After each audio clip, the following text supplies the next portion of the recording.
दोस्तों, सऊदी अरब की जो औरतें हैं, वो जो है रात में अपने आदमी के आने से पहले फटकरी और गुलाब जल क्यों लगाती हैं? वो जो है अपनी अब जो उनका नौकर होता है, वो अपने नौकर जो है विशाल से कहती हैं कि जाओ जो है फटकरी और गुलाब जल लेकर के आना। लेकिन ये बात जो है कभी भी गलती से भी जो है मेरे आदमी को मत बताना, तो वो सोच में पड़ जाता है और कहता है कि ऐसा इस गुलाब जल और फटकरी में क्या है ये जो है इसका इस्तेमाल करती हैं और अपने आदमी से छुपाना चाहती हैं, तो इसी सिलसिले में वो सोच में पड़ जाता है। और दोस्तों, जब आप लोग इस कहानी को सुनोगे, तो आप लोग भी सोच में पड़ जाओगे कि आखिर ऐसा क्या है। अस्सलाम वालेकुम, नमस्कार, मैं शादाब खान। दोस्तों, आपका हमारे यूट्यूब मंच द रियल स्टोरी पर आपका जो है स्वागत है। अगर आप हमारे चैनल पर नए हैं, तो हमारे चैनल को सब्सक्राइब कर लीजिएगा और अगर कहानी अच्छी लगे तो एक लाइक कीजिएगा और कमेंट भी कीजिएगा। दोस्तों, विशाल एक नौजवान हिंदुस्तानी लड़का था और वो पैसे कमाना चाहता था। वो एक ड्राइवर था, उसके पास जो है लाइसेंस भी था ड्राइविंग का और वो एक अच्छा खासा ड्राइवर था। लेकिन वो अपनी ज़िंदगी से बहुत ही ज़्यादा परेशान था। उसकी परेशानी की वजह ये थी कि वो अपने घर में सबसे बड़ा था और सबसे बड़ा होने की वजह से उसके पिता जो होते हैं, उसके पिता जो है कुछ ही समय पहले गुज़र चुके थे, जिससे कि वो उसके घर की सारी ज़िम्मेदारी उसी के ऊपर आ जाती है। जो उससे छोटे भाई होते हैं, उनको जो उनकी पढ़ाई-लिखाई करना और छोटी बहन की शादी करना, ये सारी ज़िम्मेदारियाँ उसके पास आ जाती हैं। लेकिन इतना पैसा वो कमा नहीं पाता है, जितना कि उसका खर्चा होता है, तो वो सोच में पड़ जाता है कि आखिर करें तो क्या करें? तभी जो है एक उसका दोस्त होता है, जो सऊदी में जो है काम करता है, तो उससे वो संपर्क करता है और उससे कहता है कि कोई जॉब वहाँ पे हो तो बताना। तो वो कहता है कि ठीक है, हम अगर कोई जॉब हमको मिलती है तो हम आपको बताएँगे। तो वो इस बात को जो है कहता है कि ठीक है और इसी के बाद जो है दोस्तों आगे क्या होता है और क्या नहीं होता है, बने रहिए हमारे साथ आखिर तक और इस कहानी में जो है बहुत ही ज़्यादा मज़ा आने वाला है। आप इस कहानी में आखिर तक बने रहिए। जब वो अपने दोस्त से ये सारी बातें बताता है कि हम हिंदुस्तान में जितना भी पैसा कमाते हैं, वो सारा पैसा खर्च हो जाता है क्योंकि हमारे पास इतनी ज़्यादा ज़िम्मेदारियाँ हैं, जिससे जो है हमारा जो है हिसाब नहीं खा रहा है। तो वो उसका दोस्त जो होता है, वो इस बात को जो है सीरियसली ले लेता है और उसकी उसकी नौकरी की तलाश में सऊदी में लग जाता है। तभी जो है उसकी तलाश जो है ख़त्म हो जाती है और वो जो है तुरंत एक वीज़ा जो है भेजता है विशाल के नाम से और विशाल अपना बोरिया बिस्तरा बाँध करके सऊदी पहुँच जाता है। सऊदी अरब में एक औरत होती है और उसको एक ड्राइवर की ज़रूरत होती है, तो जब उसका दोस्त उसके लिए नौकरी की तलाश करता है, तो वो जो है उस लेडी से उसकी उसकी मुलाकात होती है, तो वो कहती है कि जो है मुझको एक ड्राइवर की ज़रूरत है। तो वो जो जो उसका दोस्त होता है, वो कहता है कि ठीक है, हम आपकी ड्राइवर की ज़रूरत को पूरा कर देंगे। तो वो वहाँ से एक वीज़ा भेजता है विशाल के नाम से और विशाल अपना बोरिया बिस्तर बाँध करके डायरेक्ट जो है सऊदी अरब पहुँच जाता है। वो एक एक दिन की रात में जो है अपने दोस्त के पास रुकता है और जैसे ही सुबह होती है नाश्ता पानी करने के बाद अपने दोस्त के साथ उस जो है लेडीज़ के पास जाता है जिसको ड्राइवर की ज़रूरत थी। तो वो लेडीज़ जो होती है उसको जो है नीचे से ऊपर तक जो है वो देखती है। और वो जो है अच्छा खासा नौजवान लड़का था, उसकी उम्र अभी 28 साल की ही थी। तो वो उसको जब नीचे से ऊपर तक देखती है तो वो कहती है कि ये लड़का हमारे लायक है और ये लड़का हमारे लिए ड्राइविंग के लिए बहुत ही ज़्यादा परफेक्ट रहेगा। मैं इसको जो है सेलेक्ट करती हूँ और इसको अपने यहाँ ड्राइवरी पे जो है रखती हूँ और वो उसको जो है रख लेती है और वो उसको अच्छा खासा जो है सैलरी भी देती है और एक क्वार्टर भी देती है रहने के लिए। विशाल यह सब सुन करके जो है बहुत ही खुश हो जाता है और वो सोचता है कि घर से तो अच्छा ही है। और उसने ये सब पहले से ही सुन रखा था कि बहुत सारे लोग जो है हिंदुस्तान से और भी कई देशों से जो है सऊदी अरब कमाने के लिए आते हैं और वहाँ पे वो जिस काम के लिए कमाने के लिए जाते हैं, उनको वो काम नहीं मिल पाता है और उनको जो है दूसरे कामों में जो है तपती धूप में रेगिस्तान में जो है बकरियां चराने को दे दिया जाता है। तो उससे तो ये अच्छा ही है क्योंकि हमारी किस्मत जो है बहुत ही ज़्यादा अच्छी है जो हमको ड्राइवरी की नौकरी मिल गई है। वो औरत जो होती है मालकिन, वो अपने बराबर में एक उसको जो है क्वार्टर दे देती है और उससे कहती है कि तुम इस क्वार्टर में जो है रुकना और जो है इसी में आराम करना, इसी में खाना-पीना। हमारी हमारी जब भी कोई ज़रूरत होगी तो हम जो है तुमसे बताएँगे। तुमको शॉपिंग करना हो या कोई सामान ले जाना हो तो तुमको हमारे साथ ही जाना पड़ेगा। तो वो कहता है कि ठीक है मैडम, आप जहाँ पे कहेंगी वहाँ पे मैं चलूँगा, जहाँ पे आप मना करेंगी वहाँ मैं नहीं जाऊँगा। इसी तर्ज पर विशाल अपनी नौकरी जो है करने लगता है और जहाँ वो कहती है वहाँ वो जाता है और जहाँ वो नहीं कहती है वहाँ वो नहीं जाता है। लेकिन विशाल को ऐसा लग रहा था कि वो जो है मैडम की तरफ जो है खींचा चला जाता है। और इसी तरीके से मैडम कहीं भी जब उसके साथ में जाया करती और जब गाड़ी में पीछे बैठती थी, तो वो जो है शीशे में जो है उनको निहारता रहता था, क्योंकि वो इतनी ज़्यादा खूबसूरत ही थी, तो वो उनको जो है निहारता रहता था। और जो है उसकी नज़र उससे हटती भी नहीं थी, और हटती भी क्यों? क्योंकि वो इतनी ज़्यादा खूबसूरत और एक साँचे में ढली हुई बिल्कुल मूर्ति की तरह थी। और विशाल अपनी मालकिन की जो है मासूमियत और खूबसूरती पर मर मिटता है, क्योंकि वह इतनी खूबसूरत थी ही, वह नज़र चुरा कर भी जो है उसको देखता रहता, और मालकिन जो कहती वो सर झुकाकर हाँ करता और अपने काम पर चला जाता। अचानक से विशाल को एक झटका लगता है और झटका ये लगता है कि जब उसकी मालकिन कहती हैं कि आज हम लोगों को एयरपोर्ट चलना है, क्योंकि आज हमारे पति आ रहे हैं, उनको जो है रिसीव करना है, तो वो उसको एक झटका लगता है, क्योंकि वो अब अपनी मालकिन को इतना चाहने लगता है, लेकिन अब वो उसकी मालकिन को जो है पता नहीं चल पाता है। तो वो जो है सोचने लगता है कि मैं इसको इतना चाहता हूँ और उसके बावजूद भी इसका पति आ रहा है, तो फिर क्या होगा? लेकिन वो जो है उसकी बात को मान लेता है और हाँ कह देता है, और उसके बाद जो है वो अपनी मालकिन के साथ एयरपोर्ट जाता है। और जब वो एयरपोर्ट जाता है और जब वो उसका पति आता है, तब उसको सबसे बड़ा दूसरा झटका लगता है। और दूसरा झटका इसलिए लगता है क्योंकि जब वो उसको देखता है, तो उसकी उम्र तकरीबन 55 से 60 वर्ष थी। तो वो सोचता है कि हमारी मालकिन जो है वो 28-30 साल की हैं और उसकी उम्र तकरीबन 55-60 साल की है, मतलब उसकी आधी उम्र की हमारी मालकिन है। तो इन दोनों में जो है ये कैसे जो है वो मुमकिन हुआ, इन दोनों की जो है शादी कैसे हुई? तो वो ये चीज़ समझ जाता है कि ये शादी नहीं बल्कि जो है एक समझौता हुआ है। और फिर जो विशाल होता है वो उन दोनों को जो है बिठा करके गाड़ी चलाने लगता है। वो दोनों लोग जो है पीछे वाली सीट पर बैठ जाते हैं, और वो जो उसका आदमी होता है, वो जो है अपना हाथ जो है उसके जो है कंधे पर रखता है और कहता है कि डार्लिंग क्या करूँ, काम में इतना ज़्यादा व्यस्त रहता हूँ कि जो है मिलने की फुर्सत ही नहीं मिलती है।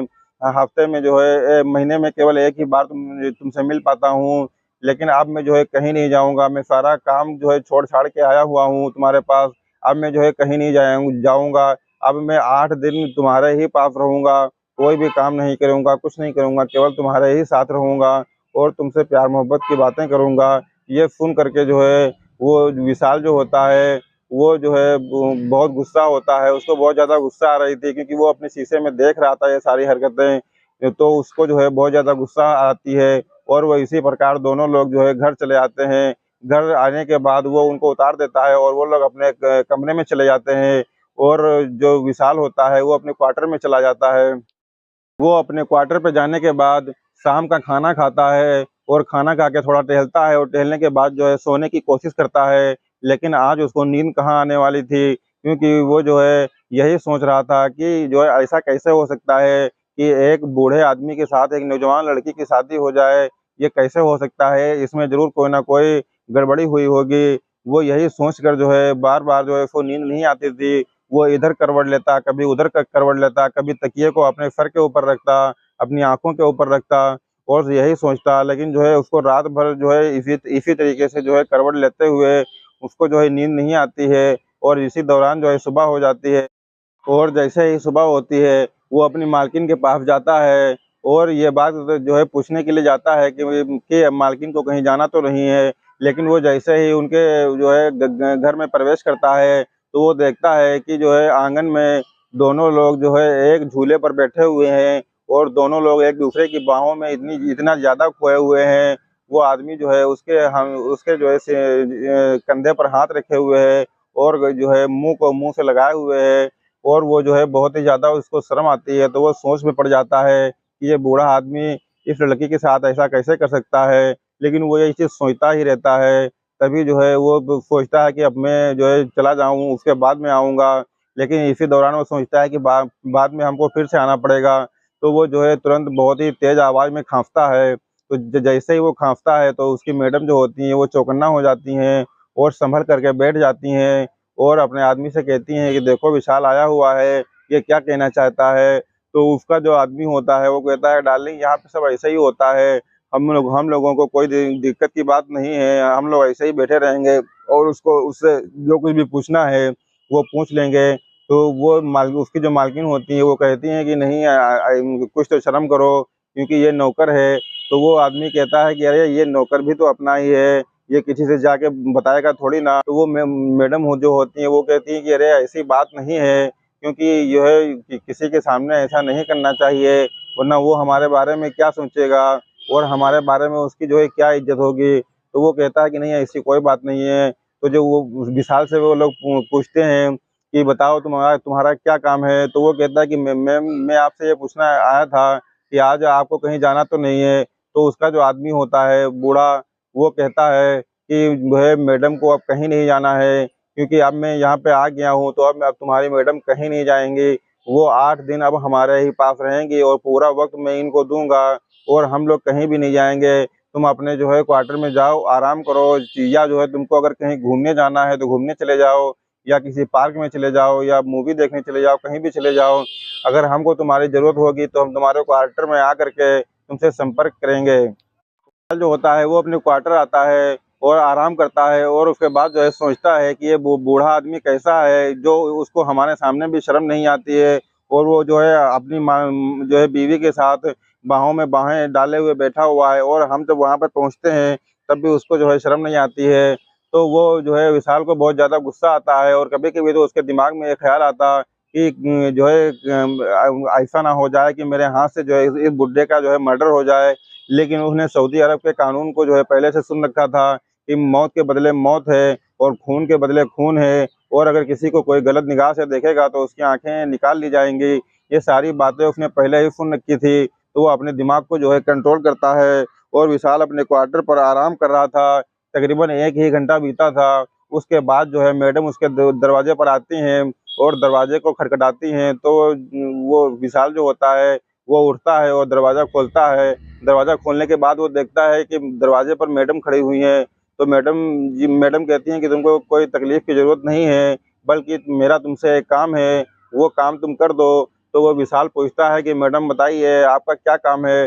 तो वो मैडम जो होती हैं, वो मैडम कहती हैं कि हमारा पति हमारे घर पर जो है आ चुका है और वो अब हमको 8 दिन कहीं भी जाने नहीं देगा।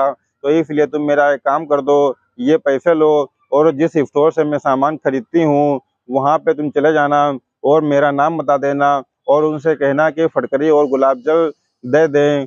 और जो है और उनसे लास्ट में ये भी बता देना कि उनका जो है आदमी आ चुका है, तो इसलिए वो अभी लेने नहीं आ पाएँगे। तो इसलिए जो है गुलाब जल और फटकरी की जो है थोड़ी मात्रा बढ़ा दें। तो ये बात जैसे ही वो जो है अपनी गाड़ी से जाता है उस स्टोर और वहाँ पे जाकर के जो है कहता है कि मालकिन ने जो है उनका नाम बताता है, वो कहता है कि मालकिन ने जो है गुलाब जल और फटकरी मँगवाया है। तो वो जो है हम थोड़ा दुकानदार जो होता है वो मुस्कुराता है और कहता है कि उनके आदमी आ गए हैं क्या? तो वो कहता है कि हाँ, जो है वो आ गए हैं, इसीलिए जो है हमको लेने के लिए भेजा है और मैडम ने ये भी कहा है कि उसकी थोड़ी जो है मात्रा बढ़ा कर के दें।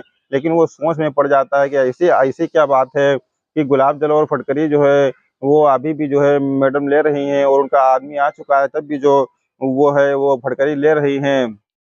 वो वहाँ से जो है सामान ला करके और जो है अपने घर पर आता है और मैडम के पास जाता है। मैडम वो सारा सामान मैडम को दे देता है और उसके बाद सर झुकाकर वापस चला आता है और अपने क्वार्टर में आकर के जो है बैठ जाता है, आराम करने लगता है। उसकी थोड़ी देर बाद जैसे ही मैडम जाती हैं, वो फिर तुरंत वापस आ जाती हैं और विशाल से कहती हैं कि मैंने तुमसे एक बात कही थी, वो बात हमेशा याद रखना कि ये जो गुलाब जल और फटकरी जो मैंने तुमसे मँगवाया है, ये भूल कर भी कभी भी हमारे पति से ये बात मत बताना। तो एक बार फिर से जो है विशाल का दिमाग खराब हो जाता है और वो जो उसके साथी होते हैं ड्राइवर साथी, तो वो उन ड्राइवर साथियों से पूछता है कि सऊदी अरब की जो औरतें हैं, ये गुलाब जल और फटकरी क्यों लगाती हैं? इससे जो है इनका क्या संबंध है? तो वो ड्राइवर लोग कहते हैं कि इस चक्कर में तुम ना पड़ो, क्योंकि यहाँ की जितनी भी औरतें हैं वो गुलाब जल और फटकरी जो है लगाती हैं और वो इसकी बहुत ही ज़्यादा शौकीन हैं। तो वो एक बार सोचता है कि उसी स्टोर पर जाते हैं और पूछते हैं। विशाल उस दुकान पर जाता है और जैसे ही वो उस दुकान पर जाता है तो वो दुकानदार जब विशाल को देखता है तो वो मुस्कुराने लगता है और उससे पूछता है कि क्या मैडम का जो फटकरी और गुलाब जल है वो ख़त्म हो चुका है क्या? और तुम जो है उसको लेने आए हो? तो वो विशाल कहता है कि नहीं, मैं उसको लेने नहीं आया हूँ, बल्कि आपसे एक चीज़ पूछने आया हूँ। तो वो जो दुकानदार होता है वो कहता है कि बताइए क्या बात है? तो विशाल कहता है कि जो ये सऊदी अरब की जो औरतें हैं, ये जो गुलाब जल और फटकरी मंगवाती हैं तो इसका वो क्या इस्तेमाल करती हैं। तो वो जो है दुकानदार जो होता है वो मुस्कुराता है और कहता है कि जो है ये गुलाब जल और फटकरी की इतनी ज़्यादा डिमांड है कि अरब में जितनी भी औरतें हैं वो सभी लोग इसका जो है इस्तेमाल करती हैं और इतनी ज़्यादा इसकी डिमांड है कि एक तरफ सामान आ नहीं पाता है और दूसरी तरफ जो है ये सामान बिक जाता है। इसकी बहुत ही ज़्यादा डिमांड है और तुम एक परदेसी आदमी हो और ये एक राज की बात है। ये राज की बात है तो इसको राज ही रहने दो, वरना ज़्यादा इसमें घुसोगे तो बहुत ही जो है बुरी तरीके से जो है फँस जाओगे। तो एक बार जो है वो विशाल जो है फिर इतना ज़्यादा परेशान हो जाता है कि आखिर इसमें ऐसा कौन-सा राज है जो कोई भी हमको बताना नहीं चाहता है और वो सोच में पड़ जाता है। वो अपने क्वार्टर में आता है और क्वार्टर में आकर के ये सब सोचने लगता है।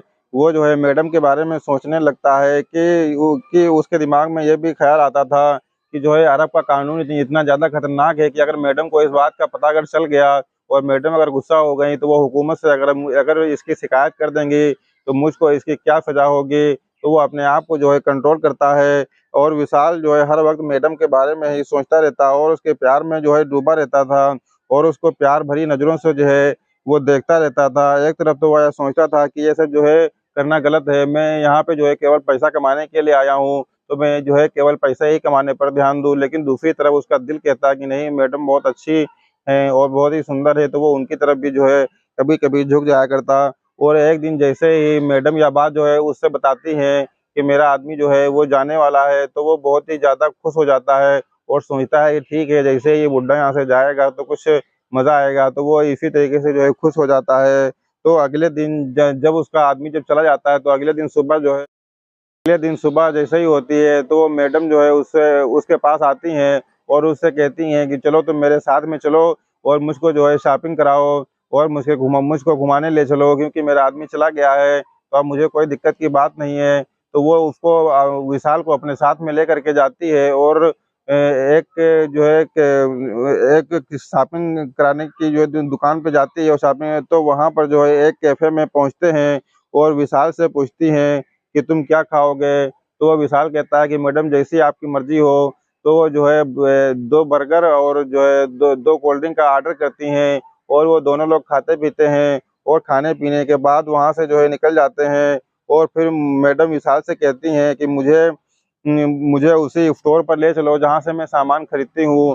तो वो कहता है कि ठीक है मैडम, मैं वहीं पर चल रहा हूँ और वो उनको जो है वहीं पर लेकर के जाता है और जो है वो मैडम कहती हैं कि जो है घर पे जो भी सामान था गुलाब जल और फटकरी वो ख़त्म हो गया है, तो इसीलिए जो है उसको लेने चलना है। तो वो जैसे ये बात सुनता है उसके दिमाग में करंट जो है दौड़ जाता है और यह एक गुत्थी थी जो सुलझने का नाम ही नहीं ले रही थी। वो जब भी मैडम से इसके बारे में पूछता तो वो कभी इधर की बात करती, कभी उधर की बात करती, लेकिन साफ-साफ ये बात कभी भी नहीं बताती थी कि वो गुलाब जल और फटकरी का जो है क्या करती हैं। लेकिन ये सारी औरतें जो है सऊदी की लगी जो है गुलाब जल और फटकरी लगाती थीं, लेकिन इसके बारे में जो है कभी किसी को बताती नहीं थी, क्योंकि ये एक राज़ था और इस राज को वो लोग राज ही रहने देते। आज विशाल ने सोच कर रखा था कि आज मैडम से हम पूछ कर रहेंगे कि आखिरकार वो इतना गुलाब जल और फटकरी का क्या करती हैं। तो जैसे ही वो स्टोर पर जाता है, वो अपनी मैडम को लेकर के और वहाँ पे जब सामान खरीद लेता है, सामान खरीदने के बाद वो मैडम जैसे ही गाड़ी में बैठती हैं, तो मैडम पूरा सामान पीछे रख देती हैं और विशाल के बगल वाली मतलब आगे वाली सीट पर जो है मैडम बैठ जाती हैं और जैसे ही वो गाड़ी बढ़ाता है, कुछ देर वो तो खामोश रहता है और उसके बाद वो मैडम से पूछता है कि मैडम मैं आपसे एक बात पूछना चाहता हूँ, अगर आप नाराज़ ना हो तो एक बात पूछूँ? तो वो मैडम कहती हैं कि ठीक है, मैं नाराज़ नहीं होंगी, आप जो है बात को बताइए। तो वो मैडम से पूछता है कि आप जो है इतना गुलाब जल और फटकरी लेती हैं, लेकिन आप इसका जो है क्या इस्तेमाल करती हैं? मैं जो है बहुत ज़्यादा परेशान हूँ और मुझे इसके बारे में बता दीजिए। तो वो जो उसकी मैडम होती हैं और वो जो है उनसे एक बात और कहता है, वो कहता है कि जो है ये जो तुम्हारे आदमी हैं, ये तुमसे जो है ज़्यादा दो गुने उम्र के हैं और वो बूढ़े हैं, उनके चेहरे पे झुर्रियाँ हैं, उनके पूरे बाल सफ़ेद हैं और आप उनकी आधी उम्र की हैं। तो जो है आपने जो है कोई समझौता किया हुआ है क्या? क्योंकि मुझे तो नहीं लगता है कि आपने जो है जानबूझकर उनसे शादी की होगी, बल्कि आपने कोई समझौता किया होगा। तो वो मैडम जो होती हैं, वो विशाल की तरफ घूर कर देखती हैं और जो है उससे जो है बहुत ज़्यादा गुस्सा हो जाती हैं और उससे कहती हैं कि तुम एक नौकर हो तो नौकर ही रहो और नौकर की क्या हैसियत होती है, उसी हैसियत में रहो, मालिक बनने की कोशिश ना करो। और मेरी ज़िंदगी में दखल ना दो, और मेरी ज़िंदगी में अगर दखल दोगे तो तुमको इसका जो है खामियाजा भुगतना पड़ेगा और बहुत ही दिक्कत हो जाएगी तुमको। ये सब सुन करके जो है विशाल जो है सन्न रह जाता है, और वो ये सोच में पड़ जाता है कि ये एक मालकिन जो मेरे ऊपर जान लुटाती थी, मुझको जो है इतना खिलाती-पिलाती थी, मुझको इतना ज़्यादा मानती थी, अगर उनको शॉपिंग करना होता तो वो मेरे साथ में जाती थी और मेरे पसंद के कपड़े वो लेती थी, मुझसे सारी बातें पूछा करती थी और जो है मुझको इतना मानती थी। और एक ही पल में ऐसा क्या हो गया कि जिसकी वज़ह से वो जो है इतनी इतनी ज़्यादा दुखी हो गईं कि उन्होंने जो है मुझको मेरी हैसियत जो है याद दिला दी। तो उसके दिमाग में जो मालकिन की तस्वीर पहले से बनी हुई थी, वो तस्वीर अब धुंधली हो चुकी थी। फिलहाल विशाल जो है बिल्कुल खामोश हो जाता है और अपनी मैडम को ला करके जो है घर छोड़ देता है, और घर छोड़ने के बाद वो अपने क्वार्टर में चला जाता है, और अपने क्वार्टर में जा कर के वो बहुत परेशान हो जाता है और सोचता है कि मुझे लगता है कि मैंने अपनी मैडम की कोई ऐसी दुखती हुई रग पर जो है हाथ रख दिया है जिससे कि उनको परेशानी हो गई है। तो वो सोचता है कि शायद मुझे ऐसा सवाल उनसे नहीं करना चाहिए था।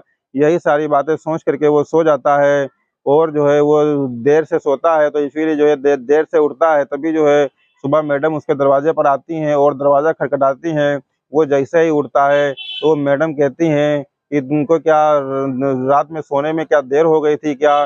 क्योंकि जो है तुम देर से जो है सुबह सो के उठे हो और अभी भी उठे नहीं हो, बल्कि हमने आपको जो है आकर के जगाया है। तो वो कहता है कि हाँ मैडम, जो है रात में सोने में देर हो गई थी, इसीलिए मुझे टाइम का ख़्याल नहीं रहा और इसीलिए मैं देर से सो कर के उठा हूँ। तो मैडम कहती हैं कि जो है मुझको शॉपिंग कराने नहीं ले चलोगे क्या? तो वो कहता है कि हाँ मैडम, ज़रूर ले चलेंगे। तो तभी वो जल्दी से उठता है और अपना मुँह धुलता है और नाश्ता भी नहीं करता है, और जो है तुरंत मैडम को लेकर के एक कपड़े की दुकान पे जाता है, और कपड़े की दुकान पे जब वो जैसे ही जाता है तो मैडम एक कपड़ा उठाती हैं और उससे विशाल से पूछती हैं कि देखो ये कपड़ा कैसा है?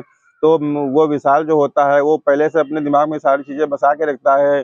तो वो मैडम से कहता है कि मैडम, जो आपकी मर्ज़ी है, कपड़ा आपको पहनना है, आपको खरीदना है, और जो है आप अपने जो है अपने आदमी के लिए सजती-सँवरती हैं, तो आप उन्हीं से पूछ लीजिए कि जो है ये कपड़ा कैसा है और मुझसे इससे क्या मतलब है, क्योंकि मैं तो एक नौकर हूँ और मेरी हैसियत ही क्या है। तो वो मैडम जो होती हैं वो इस बात को समझ जाती हैं कि कल वाली बात को लेकर के इसके दिमाग में ये सब चल रहा है, तो वो जो है कपड़ा वहीं पर रख देती हैं और कपड़ा नहीं खरीदती हैं और आकर के गाड़ी में बैठ जाती हैं।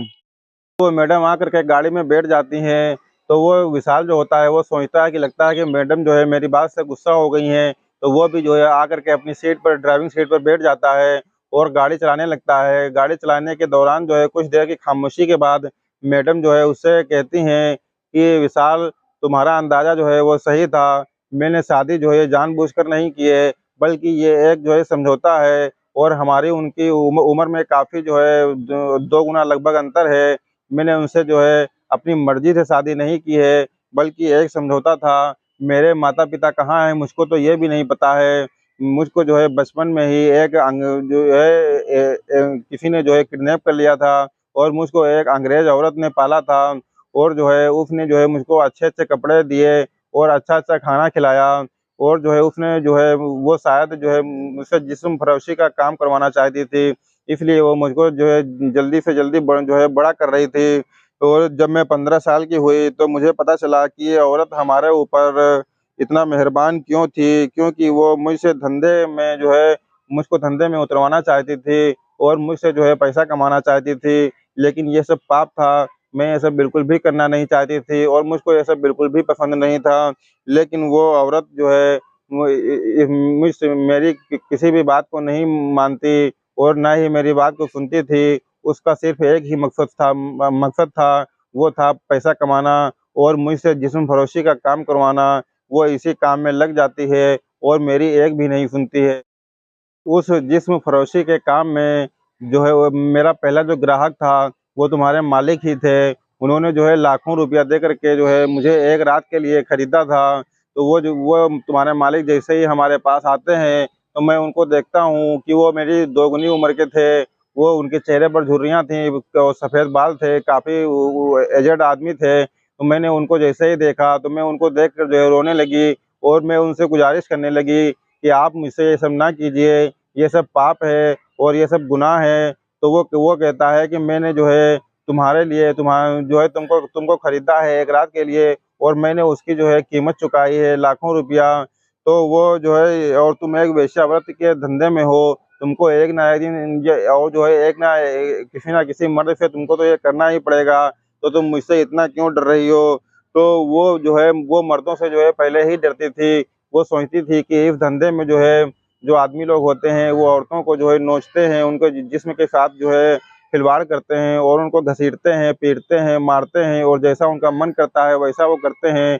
तो वो इन सब चीज़ों से पहले से ही डरी हुई थी, तभी वो सोचती है कि मेरे साथ कुछ ऐसा ना हो। और तो तभी जो है वो अपने जो उसको जो है खरीदता है एक रात के लिए, तो वो अपने उसी मालिक से जो है कहती है कि ठीक है, तुम जो है मुझको जो है हमेशा के लिए इस औरत से जो है खरीद लो और मैं तुम्हारी गुलाम बन करके रहूँगी। जो तुम कहोगे वो मैं करूँगी, जो तुम नहीं कहोगे वो मैं नहीं करूँगी, और जो है तुम इस औरत से मुझको जो है हमेशा के लिए खरीद लो। तो वो आदमी जो तुम्हारा मालिक होता है वो कहता है कि मैं ये बात को कैसे मान लूँ कि तुम ज़िंदगी भर मेरे साथ वफ़ाई करोगी। तो वो कहती है कि जो है मैं बहुत ही ईमानदार लड़की हूँ, और जो मुझे ये जो है इस पाप के बारे में इतना डर है और जो है अल्लाह अल्लाह का इतना खौफ है, तो मैं जो है किसी और की ना हो करके मैं आपके साथ पूरी ज़िंदगी जो है वफ़ाई करूँगी। तो वो आदमी जो है सोच में पड़ जाता है, और सोच में पड़ने के बाद वो सोचता है कि चलो ठीक है, अगर ये आप कह रही है तो कोई दिक्कत की बात नहीं है। तो वो उस औरत के पास जाता है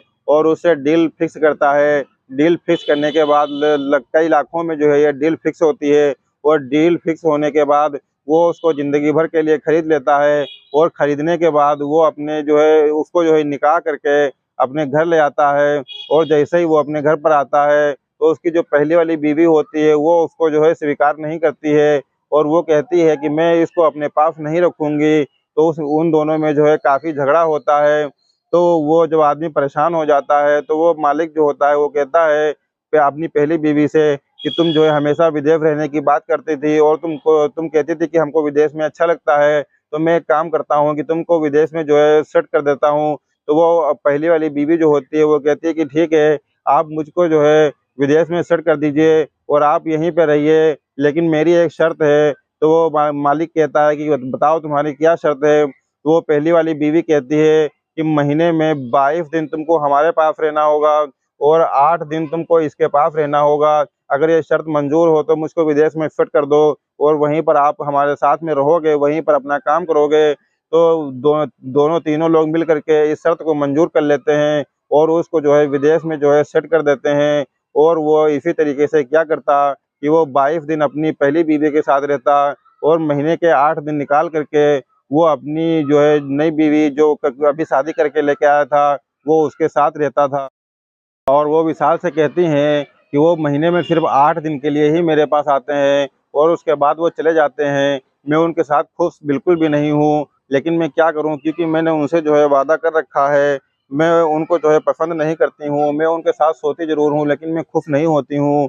और मैंने जो है केवल एक समझौते के तहत उनसे शादी की थी, लेकिन मैं उनसे बेवफ़ाई नहीं कर सकती हूँ। और वो विशाल से कहती हैं मालकिन कि विशाल, मुझे पता है कि तुम्हारी नज़रें मुझ पर ठीक नहीं है और तुम मुझे बहुत ही ज़्यादा पसंद करते हो, लेकिन मैं अपने आदमी को किसी भी हालत में धोखा नहीं दे सकती हूँ, क्योंकि मैं उस दलदल से निकली हूँ जिस जिसमें जो है केवल पाप ही पाप था। और उनसे मैंने वादा किया हुआ था कि अगर इस दलदल और इस पाप से मुझे आप बचा लेंगे तो मैं ज़िंदगी भर आपका एहसान मानूँगी और ज़िंदगी भर आपकी जो है दासी बनकर रहूँगी। इसलिए मैं जो है उनसे बेवफ़ाई नहीं कर सकती हूँ, और तुम्हारे दिमाग में अगर ऐसा कोई ख़्याल है तो तुम उस ख़्याल को जो है निकाल दो और अपना दिमाग साफ़ कर लो, और ये बिल्कुल भी ना सोचो कि मैं उनको छोड़ कर के तुमको जो है अपनाऊँगी, ऐसा कभी नहीं हो सकता है। अपने दिमाग से सारे ख़्यालात निकाल दो और अपने दिमाग को जो है साफ़ कर लो। और पाप से बचने के लिए जो है मैंने अपने पति से जो है ये वादा किया हुआ था कि मैं उनसे कभी भी जो है बेवफ़ाई नहीं करूँगी। मुझे जिस्मानी सुख मिले या ना मिले, लेकिन मैं अपने आदमी से कभी भी बेवफ़ाई नहीं करूँगी। जब मेरा शौहर बाहर से आता है तो मैं उसके लिए सजती हूँ, सँवरती हूँ, और जो है जब वो बाहर रहता है तो वो मैं अपने हिसाब से जो है रहती हूँ, अपने हिसाब से शॉपिंग करती हूँ, अपने हिसाब से टहलती हूँ और अपने हिसाब से कपड़े पहनती हूँ। जो मेरी समझ में आता है वो मैं करती हूँ, लेकिन उसके सामने मैं उसी के हिसाब से काम करती हूँ। तो अगर इसलिए जो है तुम्हारे दिमाग में कोई भी मेरे लिए ख़्याल है तो तुम उसको निकाल दो, और मैंने तुम्हारे बारे में कभी अपने दिमाग में जो है सोचा ही नहीं है। तो ये तो उसकी ये बात को सुन करके विशाल के दिमाग में जो है उस मालकिन की इज्जत और बढ़ जाती है कि एक औरत अपने शौहर के लिए कितनी ज़्यादा वफादार हो सकती है और कितना सब कुछ जो है त्याग कर सकती है, और ये भी जो है एक औरत ही है। उसके बाद विशाल कहता है कि चलो मालकिन ठीक है, आज के बाद मैं आपको उस नज़र से कभी नहीं देखूंगा और सिर्फ मालकिन की नज़र से ही देखूंगा, और अब आपके लिए मेरे अंदर और भी ज़्यादा इज्जत जो है बढ़ गई है, और जो भी ख्याल है वो पाक है, जो भी मेरे दिमाग में गंदे ख्यालात थे वो मैंने जो है निकाल दिए हैं। लेकिन एक बात मैं आपसे पूछना चाहता हूँ। तो मालकिन कहती हैं कि ठीक है, बताओ क्या है। तो वो कहता है कि ये जो फटकरी और गुलाब जल वाला राज है, इसके बारे में आप मुझे ज़रूर बता दीजिए। तो वो जो है थोड़ा मुस्कुराती हैं और कहती हैं, वो बताती हैं कि अरब की ज़्यादातर औरतें जो है वो जो है फटकरी और गुलाब जल का इस्तेमाल करती हैं, क्योंकि उनके चेहरे पर इतनी ज़्यादा ग्लो होती है। पहली चीज़ तो कि वो अपने चेहरे को कभी खोलती नहीं है किसी के सामने, और दूसरी बात जो है उनके चेहरे पर इतनी ज़्यादा ग्लो होती है और उनका चेहरा पिंक कलर का होता है, और वो जो है उनके चेहरे पे झुर्रियाँ या जो है दाग धब्बे तिल मुहासे कुछ भी नहीं होते हैं, क्योंकि वो फटकरी और गुलाब जल का इतने अच्छे से इस्तेमाल करती हैं। वो जो है गुलाब जल फटकरी को जो है पीस कर और गुलाब जल को उसमें मिलाकर जो रात में और सुबह दिन में 2 बार जो है ये लेप लगाती हैं, और ये लेप 15 से 20 मिनट के लिए जो है लगाती हैं, और उसके बाद जो है उसको धो धो देती हैं, जिससे कि चेहरा जो है बहुत ही ज़्यादा ग्लो करने लगता है। चेहरे पर तुम मर मिटे हो, वो चेहरा भी जो है गुलाब जल और फटकरी की बदौलत है। और सऊदी अरब के अंदर बहुत ही कम ऐसा होता है कि किसी औरत के जो है चेहरे पर कील मुहासे हों, क्योंकि ऐसा होता ही नहीं, क्योंकि वो हमेशा जो है गुलाब जल और फटकरी का दिन में 2 बार जो है लेप लगाती हैं 15 से 20 मिनट का, और उसके बाद उसको धो देती हैं, जिससे कि उनका चेहरा जो है ग्लो करने लगता है। तो विशाल कहता है कि मैं तो कुछ और ही सोच रहा था, लेकिन आपने जो है तो कुछ और ही जो है बताया है। तो वो कहती है कि औरतें जो है अपनी खूबसूरती का राज जो है कभी भी किसी को नहीं बताती हैं, इसीलिए जो है मैंने तुमको भी नहीं बताया था, और उसका जो है कोई ढिंढोरा नहीं पीटती हैं, और जो है ये गोपनीय बात है, इसीलिए हम लोग यह बात किसी को नहीं बताते हैं। इसीलिए मैंने तुमसे भी जो है कभी इस बात को जो है नहीं बताया था। दिन के बाद विशाल जो है अपनी मालकिन के लिए और भी ज़्यादा वफ़ादार हो जाता है। वो जहाँ जाने के लिए कहती हैं वो उनके साथ जाता है, और वो जहाँ जाने के लिए नहीं कहती हैं वहाँ उनके साथ वो जो है नहीं जाता है, और उसकी नज़र जो है वो बहुत ही अच्छी हो जाती है, और वो उनको बहुत ही अच्छी नज़रों से जो है देखता है। और उसको जो है अब गुलाब जल और फटकरी का राज़ भी जो है पता चल गया होगा। और दोस्तों, आप सबको भी ये सब पता चल गया होगा कि फटकरी को पीस कर और उसमें गुलाब जल मिलाकर दिन में 2 बार सुबह और शाम को अगर उस लेप को 15 से 20 मिनट के लिए लगाया जाए और उसके बाद जो है धो दिया जाए, तो चेहरे पर जो है कैसा ग्लो आएगा, और चेहरा जो है कलरदार हो जाएगा, और चेहरे पर जो है बहुत ही ज़्यादा ग्लो आएगा। इस बात को हमने जो है रिसर्च नहीं किया है, ये बात केवल ऐसे ही है। अगर आपकी समझ में आए तो आप ऐसा कर सकते हैं, और ना समझ में आए तो ना कर सकते हैं, बल्कि हमको जो है कोई दोष नहीं दे सकते हैं। तो हमारा उद्देश्य जो है इस कहानी को सुनाने का जो है जो हमारा उद्देश्य था, वो आपको परेशान करना नहीं था, आपकी भावनाओं को ठेस पहुँचाना नहीं था, बल्कि समाज में घटित हो रही घटनाओं से आपको अवगत कराना था। और इसमें जो भी चीज़ें हैं, वो सारी की सारी चीज़ें जो है वो मैंने जो आपको बता दी हैं। अगर आपको यह कहानी अच्छी लगी हो, तो प्लीज़ इस कहानी को जो है लाइक कीजिएगा, और मेरे चैनल पर अगर आप नए हैं, तो चैनल को सब्सक्राइब कीजिएगा, और कमेंट में जो भी चीज़ हो, उस कमेंट को लिखिएगा। और मैं एक बात आप लोगों से और बता देना चाहता हूँ कि मैंने एक नई चीज़ की शुरुआत की है, जिसमें जो है कमेंट बॉक्स में अगर आप अपना नाम और अपना पता लिखते हैं, तो उस चीज़ को मैं जो है क्योंकि मैं कमेंट पूरे पढ़ता रहता हूँ, तो उस कमेंट को जब मैं पढ़ूंगा तो आपका नाम और पता जब उसमें लिखा होगा, तो मैं जो है अगले एपिसोड में जो है वीडियो के लास्ट में आपका नाम और पता लेकर के जो है उसकी घोषणा करूँगा। तो अगर आप अपना नाम और पता उसमें लिखते हैं, तो मैं उसको जो है अपने अगले एपिसोड के अंतिम जो है चरण में आपका नाम की जो है घोषणा करूँगा। दोस्तों, अब मिलते हैं एक नए दिन एक नई कहानी के साथ, तब तक के लिए शब बख़ैर।